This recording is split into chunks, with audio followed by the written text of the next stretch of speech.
Hello my happy readers, it's Bedtime Stories with Issy. Are you ready to share a new book? I hope so. I have chosen a slightly different book this time. It's not a story as such. It's Edward Lear's classic nonsense rhyme, The Jumblies, and it's been illustrated by Sam McPhillips. Now the Jumblies are intrepid adventurers, and they get up to all sorts of antics. Shall we find out? The Jumblies.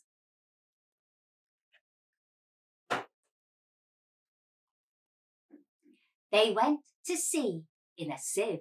They did. In a sieve they went to sea. In spite of all their friends could say, on a winter's morn, on a stormy day, in a sieve they went to sea. And when the sieve turned round and round, and everyone cried, "You'll all be drowned," they called aloud, "Our sieve ain't big, but we don't care a button, we don't care a fig. In a sieve we'll go to sea." Far and few are the lands where the Jumblies live. Their heads are green and their hands are blue, and they went to sea in a sieve.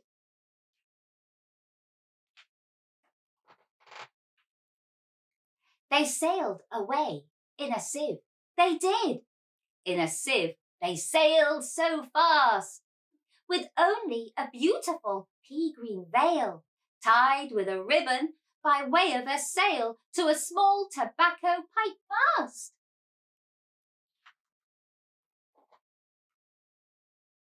And everyone said who saw them go, "Oh, won't they soon be upset, you know? For the sky is dark and the voyage is long, and happen what may, it's extremely wrong in a sieve to sail so fast." Far and few are the lands where the Jumblies live. Their heads are green and their hands are blue, and they went to sea in a sieve.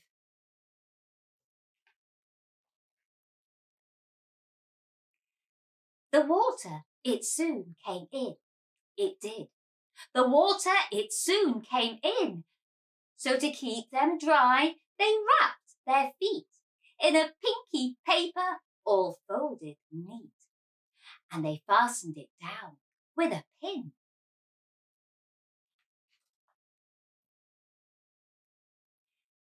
And they passed the night in a crockery jar, and each of them said, "How wise we are! Though the sky be dark and the voyage be long, yet we never can think we were rash or wrong. While round in our sieve we spin." Far and few are the lands where the Jumblies live. Their heads are green and their hands are blue, and they went to sea in a sieve.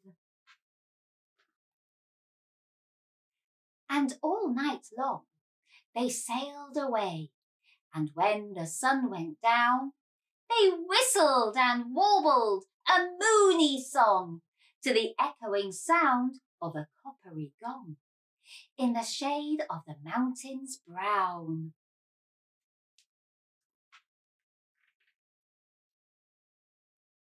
Far and few are the lands where the Jumblies live. Their heads are green and their hands are blue, and they went to sea in a sieve. Oh, Timbaloo, how happy we are when we live in a sieve and a crockery jar. And all night long in the moonlight pale, we sail away with a pea-green sail in the shade of the mountains brown. They sailed to the western sea, they did, to a land all covered in trees, and they bought an owl and a useful cart and a pound of rice and a cranberry tart and a hive of silvery bees. And they bought a pig and some green jackdaws and a lovely monkey with lollipop paws and 40 bottles of rainbow ree and no end of Stilton cheese. Far and few are the lands where the Jumblies live. Their heads are green and their hands are blue, and they went to sea in a sieve.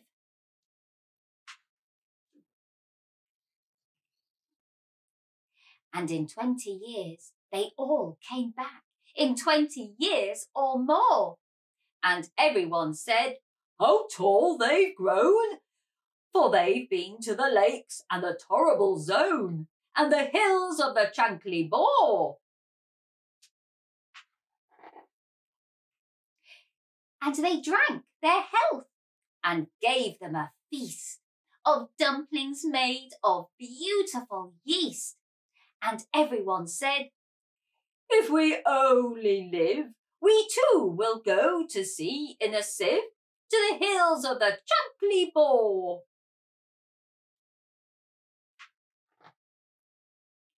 Far and few are the lands where the Jumblies live. Their heads are green and their hands are blue, and they went to sea in a sieve. Oh, that was such fun to read. I liked the way the Jumblies went on their antics and adventures and went to the most strange and incredible places. And all those different things that they bought. Imagine all that Stilton cheese. I wonder if you could think of a nonsense rhyme yourself, or even write it down. Think of some characters you could create. I hope you enjoyed today's Shed Time story. And if you want to, you can like, share, follow and subscribe to Shed Time Stories. And then you'll be ready for the next book for us to share together. Bye-bye.